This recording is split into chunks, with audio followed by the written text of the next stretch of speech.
안녕하세요. 세종에서 날아온 편지 새날편입니다. 우리 사회에는 갑작스러운 실직, 사업 실패, 경제적 위기로 인해 채무를 떠안게 되는 사람들이 많습니다. 이러한 상황에서 금융 압류는 단순히 빚을 갚아야 하는 문제를 넘어 생계 자체를 위협합니다. 오늘은 요즘처럼 경제 사정이 어려워서 돈을 빌렸다가 피치 못할 사정으로 장기 연체가 된 경우 있으시죠? 우리 같은 일반인들이 자신의 채무 정보를 확인하기 어려운 점을 악용하여 안 갚아도 되는 돈을 모두 갚아야 하는 사례가 발생하고 있다고 해서 알려드립니다. 오늘은 영상 끝까지 보시면 청년부터 노년층까지 전부 도움이 되실 거라고 생각됩니다. 바로 시작하겠습니다. 먼저 여러 가지 사정으로 대출을 받았다가 장기 연체가 되어 신용불량자가 되거나 신용불량자까지는 아니더라도 본인의 통장이 압류되어 경제활동에 상당한 지장을 받는 분들이 많으실 겁니다. 현재 이런 일이 발생하지 않은 분들도 인생을 살다 보면 여러 가지 일들이 발생할 수 있으니까 오늘 내용 두 가지는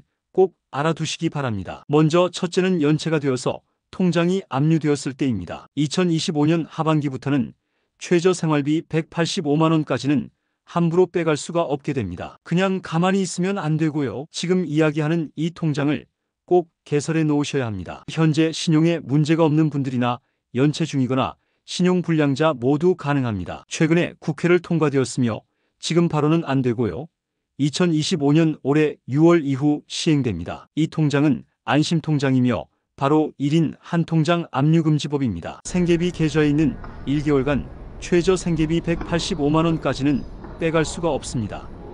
계좌 개설은 전체 은행 어디서든지 만들 수가 있습니다. 전체 금융기관을 통해서 하나의 계좌만 개설 가능합니다. 입금할 수 있는 돈은 월급, 용돈 등 돈의 종류는 구분하지 않습니다. 만약 국민연금만 185만 원까지 입금이 가능한 국민연금 안심통장이 있더라도 개설이 가능하니까요.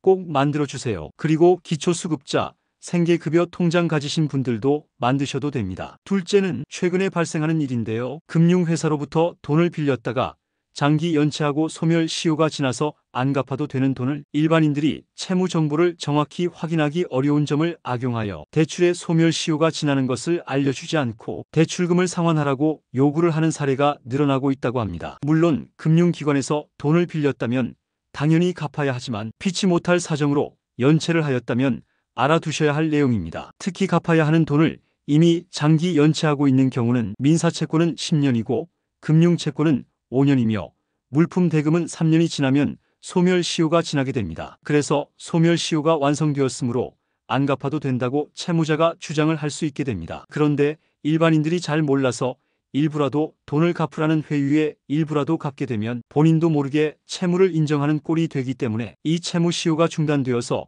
새로 채무가 시행될 수 있기 때문에 안 갚아도 되는 돈을 갚아야 하는 결과가 생기고 돈을 갚으라는 추심 전화나 문자, 이메일 등에 시달리게 됩니다. 그리고 또 알아두셔야 하는 사항 중 통신요금이 있는데요. 통신요금은 30만 원 미만이면 소멸시효와 상관없이 추심을 금지하고 있으니까요. 혹시 이런 경우는 추심 중단을 요청할 수 있고요. 수술 등이나 교통사고 등이 발생하여 현재 채무 변제가 어려운 경우는 3개월까지 추심 전화 등의 유예를 요청할 수 있습니다.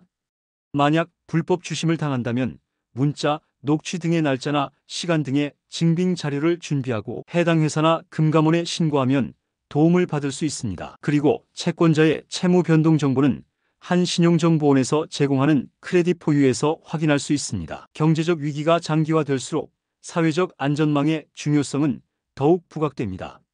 전 세계적인 경기 침체, 국내 소비 둔화, 물가 상승 등 여러 요인으로 많은 국민이 생계에 어려움을 겪고 있는 지금 전 국민 생계비 압류 방지 통장 제도는 실질적인 도움을 줄 수 있는 정책이며 금융 압류로 인해 생계조차 유지하지 못했던 국민들에게 최소한의 경제적 보호를 제공함으로써 사회적 갈등과 불안을 줄이는 데 기여할 것으로 기대됩니다. 여러분의 복지 지킴이 새날편에서는 매일 새롭게 시행되는 제도가 있다면 꼭 소개해 드릴 것을 약속드립니다. 몰라서 못 받으시는 혜택이 없도록 매번 유용한 소식 전달해 드릴 테니까 구독과 알람 설정 잊지 마시고 또 좋은 정보 가지고 찾아오겠습니다. 시청해 주셔서 감사합니다. 오늘도 행복한 하루 보내세요.